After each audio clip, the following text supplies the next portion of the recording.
Good morning बच्चों। Good morning भैया। आज हम एक बहुत इंपॉर्टेंट टॉपिक करेंगे। टॉपिक का नाम है अपस्ट्रीम डाउनस्ट्रीम। ये स्पीड एंड डिस्टेंस का एक टॉपिक है। तो पहले मैं आपको बता देता हूँ अपस्ट्रीम डाउनस्ट्रीम होता है। सबसे पहले अपस्ट्रीम। अपस्ट्रीम हम याद कैसे रखेंगे सबसे पहली बात तो, और ये स्ट्रीम्स वाला फंडा है क्या। मान लो आपका पानी जो है वो इस डायरेक्शन में जा रहा है, ठीक है, और ये इस डायरेक्शन में जा रहा है, और आपकी जो बोट है वो आपकी बोट इस तरीके से है और वो जा रही है इस डायरेक्शन में। बोट किस डायरेक्शन में जा रही है? इस। तो मुझे बताओ बोट की डायरेक्शन और वाटर की डायरेक्शन दोनों अलग है। पानी हमारा उधर जा रहा है, बोट हमारी उधर से इधर आ रही है, तो स्पीड बढ़ेगी या कम होगी? कम होगी। इसी को कहा जाता है अपस्ट्रीम। तो हमेशा याद रखना अपस्ट्रीम में जो स्पीड है वो कम हो जाएगी। दूसरी चीज याद कैसे रखोगे, मतलब बेसिक कंसेप्ट याद रखना है कि खुद बताओ, दो केस दे रहा हूं तुम्हें। एक बार पानी उधर जा रहा है और बोट भी उधर ही जा रही है। एक बार पानी उधर ही जा रहा है लेकिन बोट इधर आ रही है। तो दोनों केस में बताओ कि ऐसा कब होगा जो नाव थोड़ी सी अप हो जाए, अप हो जाए, अपस्ट्रीम हो जाए। देखो जब पानी उधर जा रहा है, जब नाव उधर से आएगी ना तो नाव आगे से थोड़ी सी उठ जाएगी। नाव थोड़ी सी क्या होगी? उठ जाएगी। तो जब नाव उठ रही है, और नाव उठेगी कब? जब दोनों की डायरेक्शन अपोजिट होगी। तो हमेशा याद रखना speed of boat minus speed of stream. Stream का मतलब होता है वाटर, तो अपस्ट्रीम का मतलब क्या हो जाएगा? Speed of boat minus speed of water. उसके बाद डाउन स्ट्रीम। डाउन स्ट्रीम क्या कहता है भाई? ये रही पानी, और पानी अगेन उसी डायरेक्शन में, लेकिन बोट भी अब उसी डायरेक्शन में जा रही है। बोट भी हमारी उसी डायरेक्शन में जा रही है, ठीक है। तो सिंपल सी बात है, जब पानी भी उसी डायरेक्शन में जा रहा है और बोट भी उसी डायरेक्शन में जा रही है तो नाव थोड़ी सी डिप हो जाती है। नाव थोड़ी सी डिप हो जाती है। डिप कैसे हो जाती है? देखो पानी की मान लो स्पीड तेज है, तो अगर पानी की स्पीड तेज है तो जो उसके नीचे पानी बह रहा है नाव के नीचे, वो तो आगे चला जाएगा। जब वो आगे चला जाएगा तो नाव के लिए स्पेस मिलता नहीं है, तो नाव कैसी हो जाती है? डिप हो जाती है। नाव कैसी? झुक जाती है, झुक के चलती है, ठीक है। तो डाउन स्ट्रीम में जो स्पीड होती है बोट की और पानी की, दोनों की क्या हो जाती है? प्लस हो जाती है। यहां मैं स्ट्रीम लिख रहा हूं, ठीक है। इसको और बेसिक फंडे से समझें तो अगर हम लोग कॉम्पिटिटिव एग्जाम के तरीके से समझेंगे तो इसको लेना है हमेशा हमें एक्स और वाई में। उसकी ट्रिक मैं बताऊंगा कैसे जल्दी से आप करोगे, और आप ओरली अगर क्वेश्चन आ जाता है तो कैसे निकालोगे, तो वो भी चलो सीख ही लेते हैं, ठीक है। अगर मैं अप स्ट्रीम ले रहा हूं, इसकी स्पीड, बोट की स्पीड एक्स ले रहा हूं और इसकी स्पीड ले रहा हूं भाई वाई, और अगर मैं डाउन स्ट्रीम ले रहा हूं तो इसकी स्पीड ले रहा हूं एक्स और इसकी स्पीड ले रहा हूं वाई, ठीक है। अब मेरे पास तीन वेरिएबल है, 1 2 3, एक प्लस में एक माइनस में, 4 है, डाउन भी तो है। तो अब दोनों इक्वेशंस को प्लस कर दो आप एक बार, x माइनस वाई और x प्लस वाई। दोनों को प्लस करोगे u प्लस डी, और यहां पे 2x, तो u प्लस डी बाई 2 कर दिया तो आपकी स्पीड ऑफ बोट आ जाएगी। अगर उन्होंने बोल रखा है ना कि अप स्ट्रीम की स्पीड आपको दे रखी है और डाउन स्ट्रीम की स्पीड आपको दे रखी है, और आपको निकालनी है पानी की स्पीड, तो भी आप निकाल लोगे। आपको निकालनी है बोट की स्पीड। तो जब बोट की स्पीड निकालोगे तो दोनों स्ट्रीम्स को ऐड करके by 2, upstream downstream by 2। अगर आपको निकालनी है, अगर आपको क्या निकालना है? बोट की निकालनी है। बोट की तो निकाल ली हमने, ये तो बोट की है। अगर आपको स्ट्रीम की निकालनी है तो स्ट्रीम की है बाय, तो हो जाएगी down stream minus up stream upon 2। यहां मैंने डाउन पहले इसलिए लिख दिया क्योंकि डाउन की जो स्पीड होगी वो ज्यादा होगी, आपकी कम होगी, ठीक है। तो यूडी लिख दो या डी लिख दो। डी प्लस में होगा कब? जब बोट निकलेगी। इसको ट्रिक से बना के कैसे भी आप न्यूमोनिक से याद कर सकते हो। और डी माइनस में होगा जब पानी की निकालेंगे, ठीक है। तो पहला कंसेप्ट तो आपका ये हो गया। अब जो 10th मतलब ये तो मैंने तुम्हें बताया कॉम्पिटिटिव एग्जाम मान लो एमसीक्यू में आ गया, आपको अप स्ट्रीम डाउन स्ट्रीम दे रखी है, बोर्ड की स्पीड निकालनी है, तो बच्चे उसमें भी लेंथी प्रोसेस करते हैं, तो वहां पे लेंथी प्रोसेस नहीं करना, वहां पे ये चीजें सीखनी है आपको। वहां पे क्या सीखना है? ये चीज सीखनी है, ठीक है। ओके, इसे उतार लो। अब एक क्वेश्चन है, ये 10th क्लास का क्वेश्चन है, 10th क्लास का कंसेप्ट है, तो इसको समझने की कोशिश करनी है। तो ध्यान से देखना, स्पीड का फॉर्मूला क्या है? Distance upon time. स्पीड का फॉर्मूला ये। तो अगर मैं टाइम को इधर लेके जाऊं तो डिस्टेंस अपॉन स्पीड हो जाएगा, ये एक फॉर्मूला ड्राइव हुआ हमारा। अब बस ये बताओ, एक बार आप अप स्ट्रीम से जा रहे हो तो आपको कुछ ना कुछ टाइम लग रहा हो, एक बार आप डाउन स्ट्रीम से जा रहे हो तो कुछ ना कुछ टाइम लग रहा होगा, और दोनों के टाइम में डिफरेंस होगा, क्योंकि जब मैं डाउन स्ट्रीम से जाऊंगा तो जल्दी पहुंच जाऊंगा, और जब मैं अप स्ट्रीम से जाऊंगा तो मैं लेट पहुंचूंगा। तो यहाँ पे हमें यही इक्वेशन सॉल्व करनी है कि दो टाइम हमें पक्का दे रखे होंगे।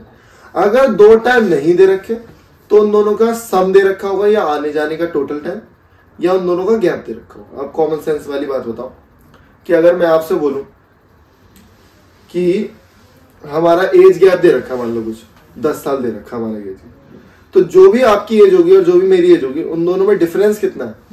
10 साल का, ठीक है।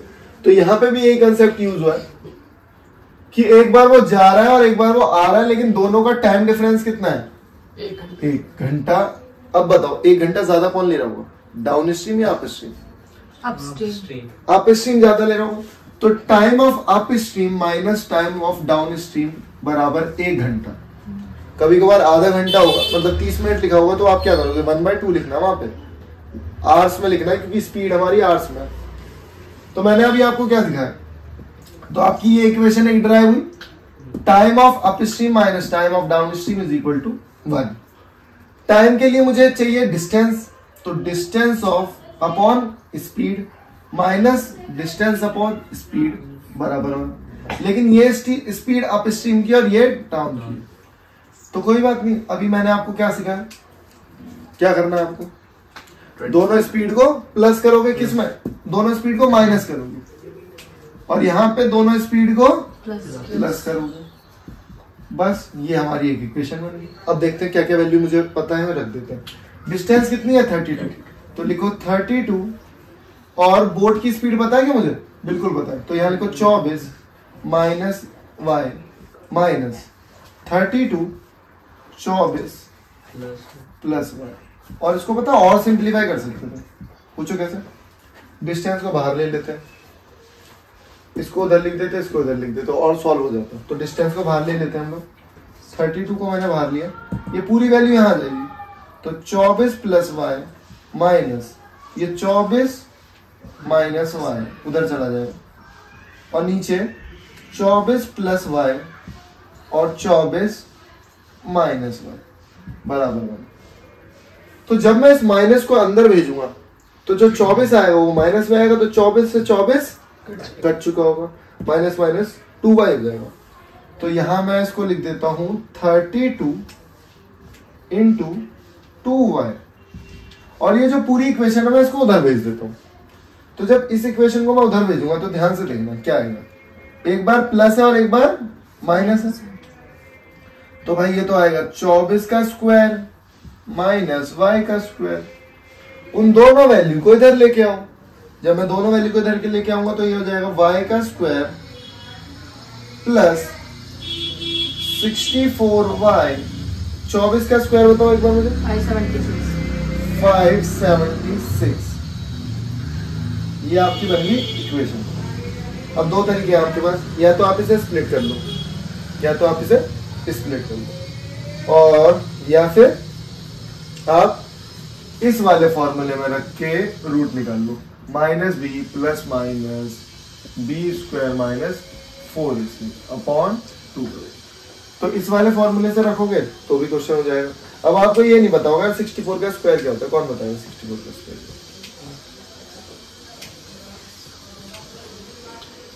नहीं पता तो स्क्वायर वाली ट्रिक की वीडियो 40 क्या है 4096 ये है। तो वैसे तो ये नंबर्स हमेशा आपके फेवर में होते हैं, ऐसी कोई बड़ी बात नहीं है। ठीक है, तो इस क्वेश्चन को उतार लो, फिर एक और क्वेश्चन करते हैं जो कि प्लेन वाला है। देखो बच्चों एक क्वेश्चन और है, इसमें वही फॉर्मूला लगे है, speed is equal to distance upon time. Speed is equal to distance upon time. सारा खेल है, टाइम का रेफरेंस है डिस्टेंस अपॉन स्पीड। यहाँ पे भी वही लफड़ा है। यहाँ पे क्या है कि भाई मौसम खराब हो जाता है जिसकी वजह से जो फ्लाइट है वो अपनी स्पीड को कम कर लेती है, प्लेन अपनी स्पीड को कम कर लेता है, और स्पीड कम होने की वजह से 30 मिनट वो लेट हो जाता है। तो बस मुझे ये बताओ, यहाँ पे जब स्पीड इसकी ज्यादा होगी तो मैं उसे यहाँ लिखूंगा या यहाँ लिखूंगा? बताओ, कॉमन सेंस लगवा कि स्पीड ज्यादा होगी वो यहाँ आएगा या स्पीड ज्यादा होगी वो यहाँ आएगा? यहाँ। भाई इनवर्सली प्रोपोर्शनल, दिमाग लगाओ। अगर स्पीड ज्यादा हुई तो टाइम कम होगा, और टाइम कम होगा तो वो यहाँ आएगा। ठीक है, तो दिमाग लगाओ कि मेरे पास दो स्पीड है, टाइम 1 जाने का टाइम है, कौन सा वाला टाइम है? जाने का। तो डिस्टेंस तो 2800 है दोनों में। एक बार वो नॉर्मल स्पीड से जा रहा है 100 से, एक बार वो नॉर्मल स्पीड से जा रहा है 100 से, एक बार मैं ले रहा हूँ T2। अब उसने स्पीड क्या करनी भाई? 100 से कम कर ली है, जो भी स्पीड थी 100 से कम कर ली। जब स्पीड कम कर ली होगी तो टाइम ज्यादा नहीं लग रहा होगा, तो T2 माइनस T1 करूंगा। यही तो देखना है, यही तो समझना है, नहीं तो क्वेश्चन ही गलत हो जाएगा।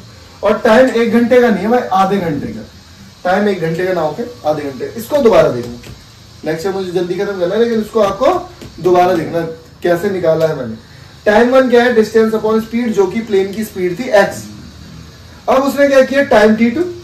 अब जब स्पीड कम कर ली तो टाइम ज्यादा नहीं लग गया, और टाइम ज्यादा होगा वो इधर लिखूंगा मैं, क्योंकि ज्यादा में से कम माइनस करूंगा ना। तो लिखो दोनों वैल्यू। तो यहां लिखा मैंने 2800 x माइनस 100 माइनस 2800 x बराबर हाफ। 2800 को लो बाहर, इसको भेजो इधर और इसको भेजो इधर। x माइनस 100 और x हाफ, अंदर भेज दो 2800, x से x कट गया है ना, क्या बचेगा? 100 प्लस, और इस पूरी वैल्यू को भेज देंगे इधर, तो x माइनस 100। लेकिन ये वाला 2 भी है तो वो भी इधर आ जाएगा। तो ये कितना हो गया भाई? 56, 2 0 और 2 0 और x स्क्वायर माइनस 100x। तो अब x square minus 100x minus 560000। ठीक है, अब बताओ कैसे होगा क्वेश्चन। अब स्प्लिट करना, एक तो वही मास्टर फॉर्मूला हमारे पास है, नहीं तो आप इसे स्प्लिट भी कर सकते हो। थोड़ा सा दिमाग लगाना, मुझे हमें थोड़ा सा दिमाग लगाना और वैल्यू हमारी हो जाए। तो स्प्लिट करने पे आंसर जो आएगा, हम लोगों ने क्या किया? X square minus 800x plus 700x, और ये हमारा 56। ठीक है, अब आप इसे सॉल्व कर लो। यहां से x कॉमन लो और यहां से 700 कॉमन लो, आप 700 और 800 आ जाएगी आपकी स्पीड। ठीक है,